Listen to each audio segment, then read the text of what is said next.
Hi hello everyone. इस video के अंदर हम करेंगे the payment of wages act 1936 complete करेंगे, इन डिटेल करेंगे कि क्या क्या चीज़ें दी गई हैं।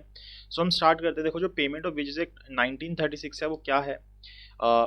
जो पेमेंट ऑफ वेजेस एक्ट 1936 है वो क्यों बनाया गया था कि जो पेमेंट होती है वेजेस की वर्कर्स को, यानी कि जो भी एक एक इंडस्ट्री के अंदर वर्कर्स काम कर रहे हैं उनकी जो वेजेस की पेमेंट हो रही है वो रेगुलेट हो सके, उनको वो टाइम से मिल सके। ऐसा ना हो कि आपने इस महीने का काम किया और उसकी आपको पेमेंट मिल रही है 6 महीने बाद जाके। तो वो टाइमली पेमेंट जो आपको मिलनी है उस चीज को मेनली रेगुलेट करने के लिए पेमेंट ऑफ वेजेस एक्ट 1936 को हमने बनाया।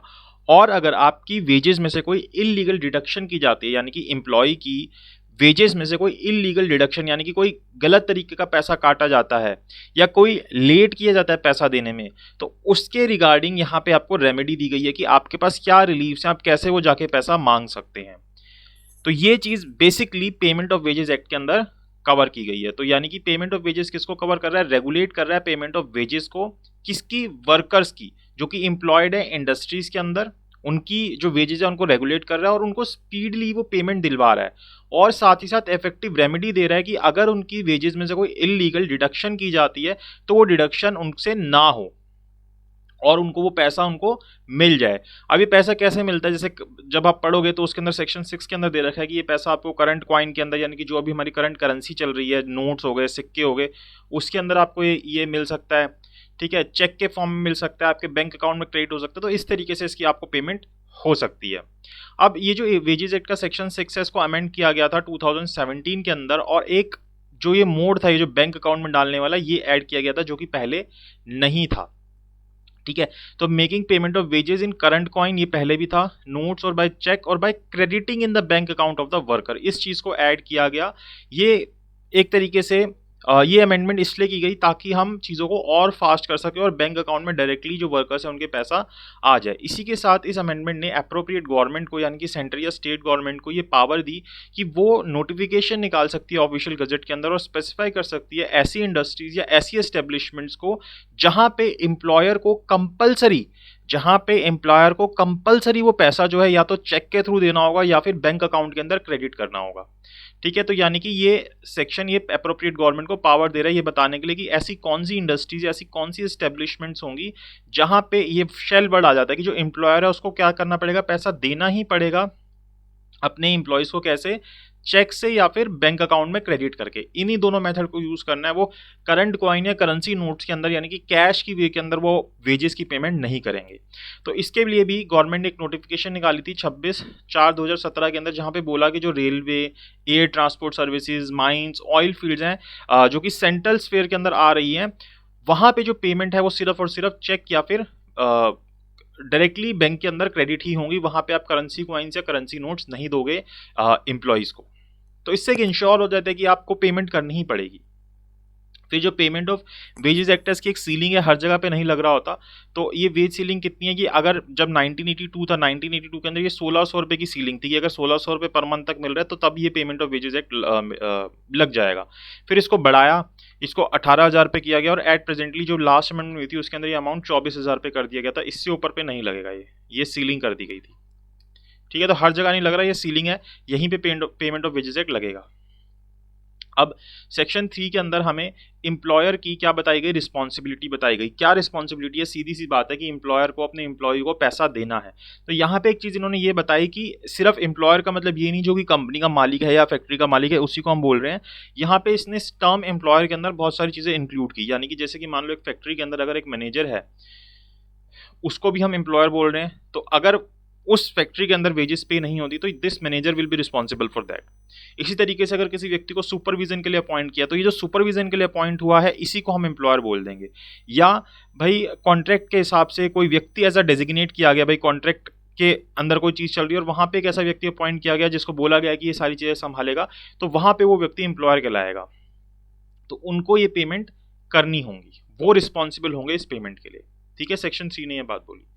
वेज पीरियड फिक्स करने की बात की गई कि आप अपने हिसाब से वेज पीरियड फिक्स कर सकते हो भाई, 1 हफ्ता, 10 दिन, 15 दिन हो सकता है, लेकिन वेज पीरियड जो है 1 महीने से ज़्यादा नहीं होगा। ये नहीं कि आप जब काम करोगे 3 महीने बाद आपको पेमेंट मिला करेगी, ऐसा नहीं, मैक्सिमम 1 मंथ। हाँ, आप ये बोल सकते हो 10 दिन बाद मिल जाएगी, 15 दिन बाद मिल जाएगी, एक बार आप काम करोगे तो, लेकिन मैक्सिमम 1 मंथ का पीरियड है कि 1 मंथ से ज़्यादा पीरियड आप एक्सटेंड नहीं कर सकते कि आपको विद इन अ मंथ, मतलब एक बार जब 1 महीने का काम हो जाएगा तो आपको उसकी पेमेंट करनी पड़ेगी।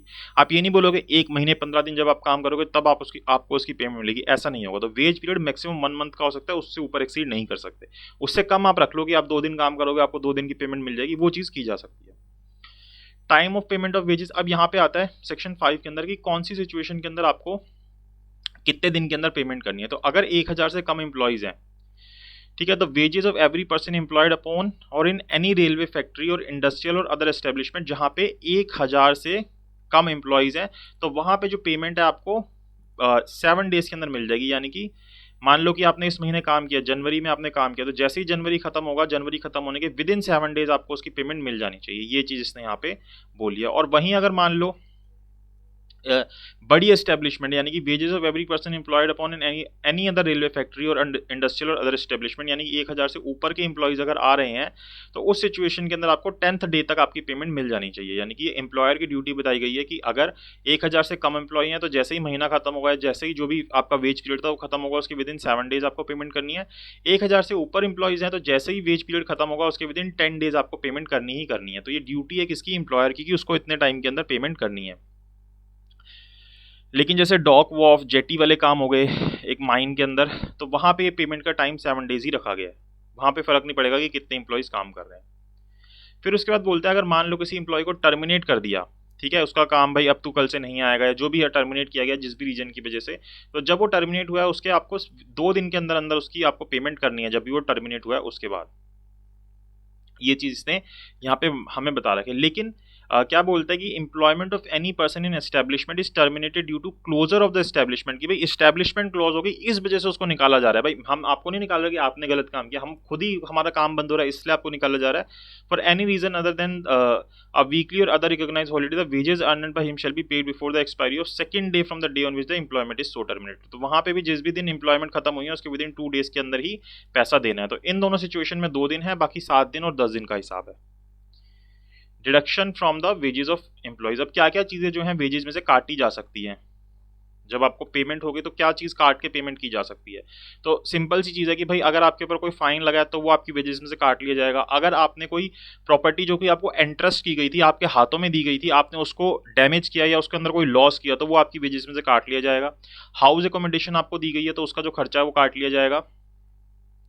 अगर कोई एडवांस वगैरह आपको दे रखा था, ओवर मतलब वेजेस से ज़्यादा कुछ पैसा पहले ही दे रखा था, तो वो आपकी वेजेस में से काट लिया जाएगा। कोई लोन वगैरह आपको दिया था, ठीक है, वो लोन का पैसा जो आपसे वापस लेने के लिए वेजेस में से कुछ काटा जा सकता है। सब्सक्रिप्शन या रीपेमेंट है कोई, अगर आपको पीएफ का पैसा जो है एडवांस में दिया गया था तो वो आपके उसमें से काट लिया जाएगा। इनकम टैक्स जो आपका डिडक्ट होना है वो कर लिया जाएगा। कोई पेमेंट होनी है कोऑपरेटिव सोसाइटीज़ के अंदर, या कोई और deductions made with the written authorization of the employee for payment of any premium of health life insurance policy. तो अगर कोई पॉलिसी वगैरह में पैसा देना है, कोई प्रीमियम पे इस तरीके का पे करना है, तो वहाँ पे भी आपकी वेजेस में से वो पैसा काटा जा सकता है। तो इन जगहों पे से वेजेस में से डिडक्शन की जा सकती है। इसके अलावा कोई और डिडक्शंस आपकी वेजेस में से नहीं की जाएंगी। तो ये चीज़ क्लियर हो गई। फिर हमें ये बताया गया कि हमें क्या करना है, जो रजिस्टर्स हैं उनके रिकॉर्ड को मेंटेन करना है एज पर सेक्शन 13A, ठीक है। उसके अंदर सारी चीज़ें लिखनी है कि हमने किस किस को एम्प्लॉयमेंट में रखा है, कैसे रखा है, क्या वो काम करते हैं, कितनी वेजेस दी जाती है उनको, क्या क्या रिडक्शन की जाएगी उनकी वेजेस में से। और ये रजिस्टर जो हमें एटलीस्ट 3 साल के लिए मेंटेन करना है, जिस भी दिन आखिरी एंट्री हुई है उससे 3 साल तक हमें मेंटेन करके रखना है वो। तो ये चीज़ सेक्शन 13A तक हुई। उसके बाद आते हैं हम सेक्शन 14 के अंदर। सेक्शन 14 बात करता है इंस्पेक्टर के बारे में। इंस्पेक्टर कौन होता है, तो जो व्यक्ति एज एन इंस्पेक्टर अपॉइंट हो रहा है, an inspector of factories appointed under कौन से एक्ट के अंदर, फैक्ट्रीज एक्ट के अंदर, उसको भी यहाँ पे भी उसी को इंस्पेक्टर बोल देंगे, ठीक है। ऐसे अलग से इसके लिए यहाँ कोई एम्प्लॉयज नहीं लेके आने। जो फैक्ट्रीज एक्ट के अंदर अपॉइंट हुआ इंस्पेक्टर, वही इंस्पेक्टर यहाँ पे भी है। तो वही चीज़ें यहाँ पे बता रखी है कि उसके वही काम होंगे, वो देख सकता है, एग्जामिन कर सकता है, इंक्वायरी कर सकता है जो उसको ठीक लगती है, कि देखने के लिए कि कहीं इस एक्ट की कोई चीज़ें पूरी हो रही हैं नहीं हो रही हैं। वो प्रीमाइसिस में एंटर कर सकता है इन चीज़ों को देखने के लिए। अब प्रीमाइसिस में ऐसा नहीं किसी भी रोज रात के 2 बजे घुसेगा, एक रीजनेबल टाइम के अंदर घुसेगा, ऑफिस टाइमिंग के अंदर घुसेगा, तो ये सारी चीज़ें वो देख सकता है।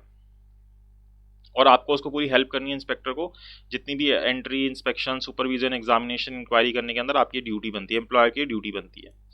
तो ये चीज़ होगी। फिर सेक्शन 15 के अंदर आता है, सेक्शन 15 जो है इंपॉर्टेंट सेक्शन है फ्रॉम प्रैक्टिकल पर्पसेस।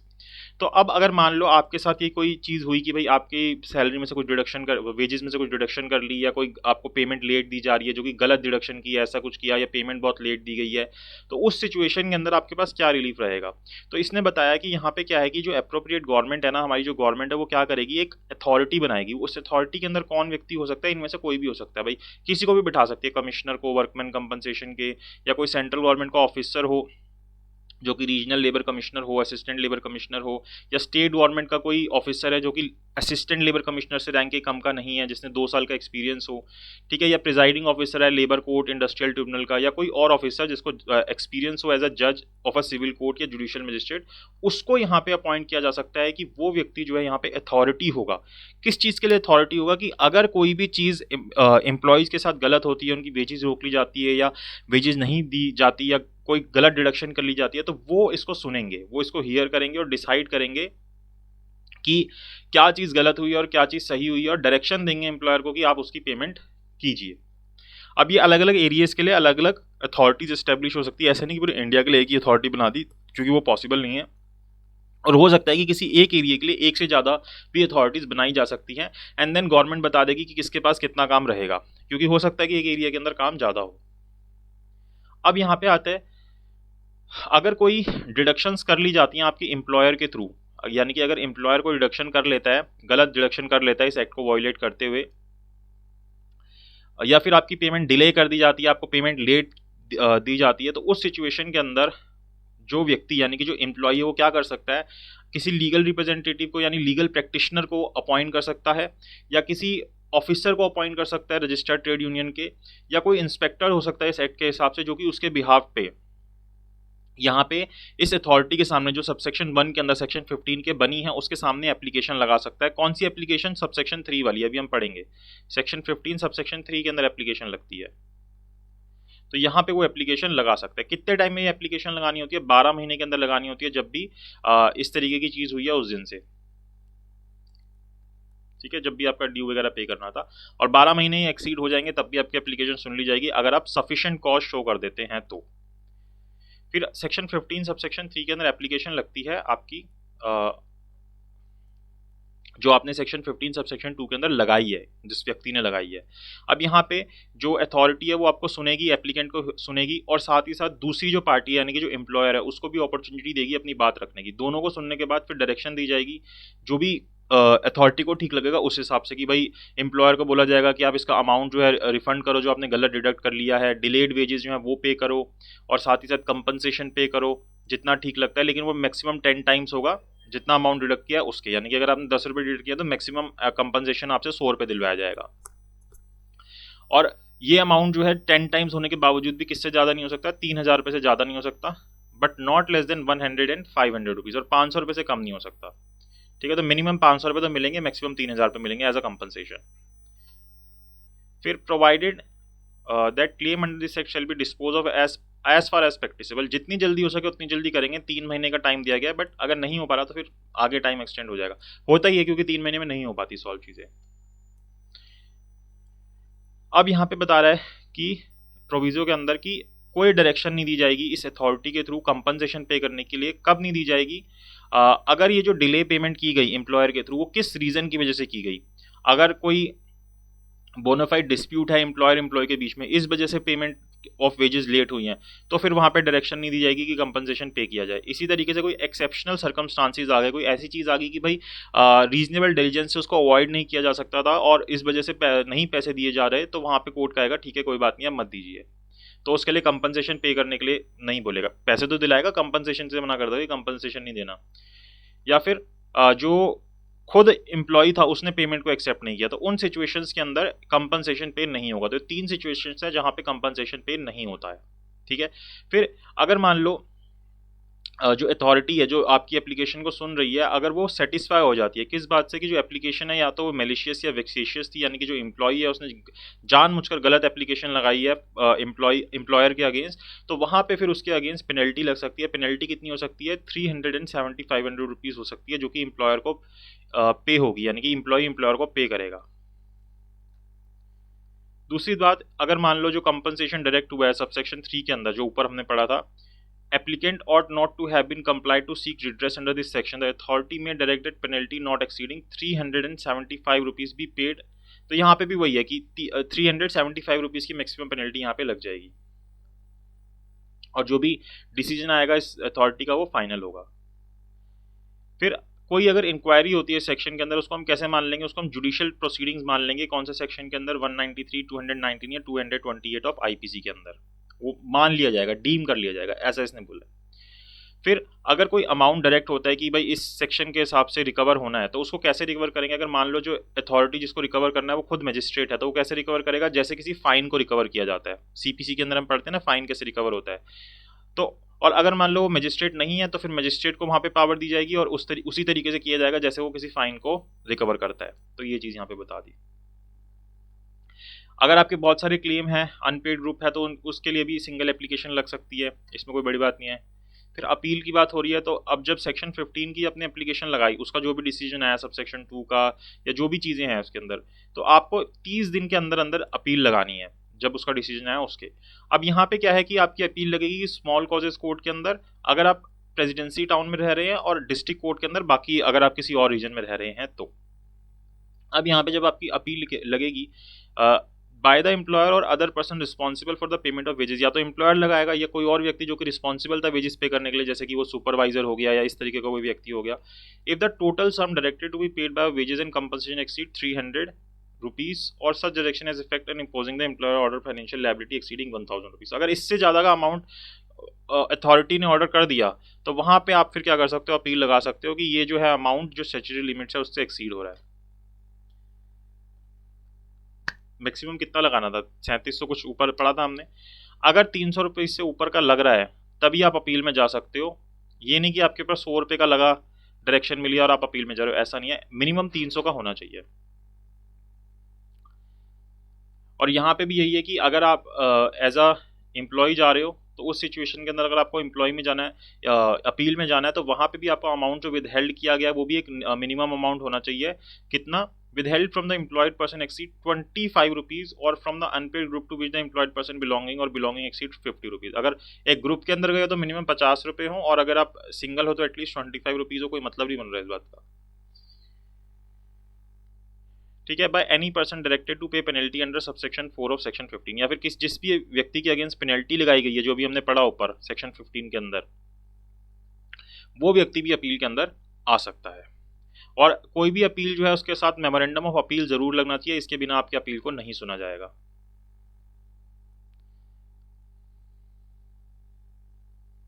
वही फाइनल हो गई है, जो भी ऑर्डर होगा वो तो एक बारी रीड में भी आ जाएगा, इसमें कुछ है नहीं। कंडीशनल अटैचमेंट, अब आपकी जो प्रॉपर्टी है वो अटैच की जा सकती है। कब अटैच की जा सकती है? मान लो कि भाई सेक्शन 15 सब सेक्शन 2 के अंदर एम्प्लॉय ने आके एप्लीकेशन लगाई या फिर अपील लगाई सेक्शन 17 के अंदर। अब यहाँ पे ये लगता है कि जो एम्प्लॉयर है वो क्या करेगा, अपनी किसी प्रॉपर्टी को लेके डिस्पोज कर देगा ताकि वो आपकी पेमेंट ना करे, उसको पेमेंट ना करनी पड़े। तो उस सिचुएशन के अंदर जो यहाँ पे अथॉरिटी है वो क्या कर सकती है, उसको सुनेगी, उस व्यक्ति को बोलेगी भाई अपनी बात आके हमारे सामने रख कि क्यों हम तेरी प्रॉपर्टी अटैच ना करें। और अगर उसकी बात सही नहीं लगती तो फिर जो अथॉरिटी है वो क्या कर सकती है, उसकी प्रॉपर्टी को अटैच कर सकती है कि भाई ये इस प्रॉपर्टी को लेके ना भाग जाए। कितने अमाउंट के लिए करेगी? जितना अमाउंट सफिशिएंट है कि इतने अमाउंट से इसका जो कंपनसेशन है या पेनल्टी वगैरह जो भी है वो पे हो जाएगी एम्प्लॉय की। और बाकी जो प्रोविजंस होते हैं सिविल प्रोसीजर कोड के वो अप्लाई होते हैं अटैचमेंट के लिए। पावर्स जो होती हैं यहाँ पे अथॉरिटी के पास वही सीपीसी वाली होती हैं, सिविल कोड की पावर्स होती हैं। Penalty for offences under this act, अब क्या पेनल्टीज लगेंगी? तो सीधी सी बात है कि अगर आप इन सेक्शन को कॉन्ट्रवीन करोगे, सेक्शन 5, सेक्शन 7, सेक्शन 8, सेक्शन 9, 10 इनको करोगे, सेक्शन 11, 13, तो वहाँ पे पनिशमेंट कितनी लगेगी? मैक्सिमम 1500 रुपीज़, जो कि बढ़ के कितनी हो सकती है 7500 तक की। तो 1500 रुपये से लेके 75 रुपये तक की पेनल्टी लग सकती है। वहीं अगर आप कॉन्ट्रवीन करते हो सेक्शन 4, सेक्शन 5, सेक्शन 5 का सब सेक्शन 4, सेक्शन 6, तो ये सारे अगर सेक्शंस आप कॉन्ट्राविन करते हो सेक्शन 25, तो वहाँ पे पेनल्टी कितनी लग सकती है, 3750 रुपीज़, इतने की मैक्सिमम लग सकती है। अब मान लो जी, अगर आपको एक डेजिग्नेट व्यक्ति अपॉइंट करना था, जैसे फैक्ट्री में आपको एक व्यक्ति मैनेजर अपॉइंट करना था, आपने वो नहीं किया, तो वहाँ पे फिर क्या होगा, 3000 रुपीज़ तक की पेनल्टी लग जाएगी।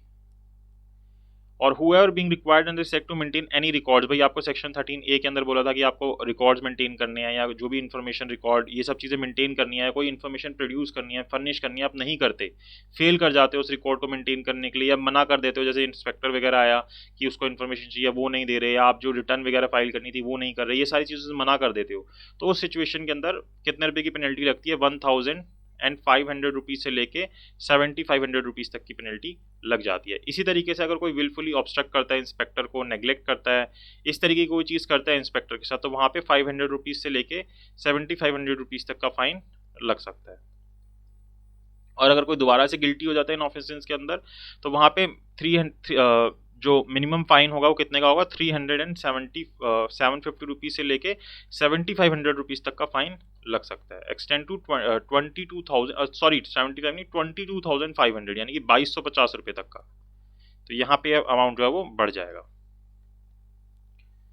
If any person fail to wilfully neglect to pay wages to employed person by date fixed by the authority, भाई आपको 7 दिन के अंदर देने थे, 10 दिन के अंदर देने थे, आप नहीं देते हो, तो वहाँ पे भी फिर एडिशनल फाइन आपके ऊपर लगेगा, जो कि 7500 रुपीज़ तक का हो सकता है हर एक दिन के लिए, जिस दिन आपने उसको नेग्लेक्ट किया है और वो नेग्लिजेंसी आपकी कंटिन्यू हो रही है। अब आपका यहाँ पे प्रोसीजर किस तरीके से रहता है, प्रोसीजर में यही है कि आपकी एप्लीकेशन जो है, जिस व्यक्ति के अगेंस्ट ये चीज़ हुई है, भाई जिसकी वेजेस रोकी गई है, वो एप्लीकेशन यहाँ पे लगाता है, उसको सैंक्शन चाहिए होती है, परमिशन चाहिए होती है, परमिशन मिलती है, उसके बाद वो यहाँ पे एप्लीकेशन लगा सकता है। बार ऑफ सूट, अगर आप सेक्शन 21 को फॉलो नहीं करेंगे तो आप सूट फाइल नहीं कर सकते। Protection of action taken in good faith, कि भाई अगर गवर्नमेंट के कोई सर्वेंट्स या गवर्नमेंट के कोई ऑफिसर कोई भी चीज़ गुड फेथ के अंदर करते हैं तो उनके अगेंस्ट कोई भी सूट नहीं किया जाएगा। कॉन्ट्रैक्टिंग आउट, अब क्या होता है कि एम्प्लॉयर एम्प्लॉय आपस में कॉन्ट्रैक्ट कर लेते हैं कि हम पेमेंट ऑफ वेजेस एक्ट को नहीं मानेंगे, कि भाई हम अपनी पेमेंट जो है 20 तारीख को लिया करेंगे, मतलब 20 दिन बाद लिया करेंगे, तो इस तरीके के अगर कोई कॉन्ट्रैक्ट होंगे तो अपने आप में क्या होंगे, नल एंड वॉइड होंगे, उनकी कोई वैल्यू नहीं रहेगी। उसके बाद सेक्शन 24 डेलीगेशन ऑफ पावर्स है, कि गवर्नमेंट जो है डेलीगेट कर सकती है पावर। फिर आता है सेक्शन 25, इसके अंदर बोला गया कि जो भी एम्प्लॉयर होगा उसको जो इस एक्ट की मेन बातें हैं वो अपने नोटिस के अंदर लगानी होगी, एक ऐसी जगह पे जहाँ पे सब उसको पढ़ सकें, तो इंग्लिश लैंग्वेज के अंदर, और या फिर जो भी वहाँ पे उस फैक्ट्री के अंदर लोगों को जो लैंग्वेज समझ आती है उस लैंग्वेज के अंदर। और मान लो अगर किसी एम्प्लॉयर की पेमेंट वेजेस पे होनी थी, उसकी डेथ हो जाती है, तो उस सिचुएशन के अंदर जो उसका नॉमिनी होगा उसको पे होगी।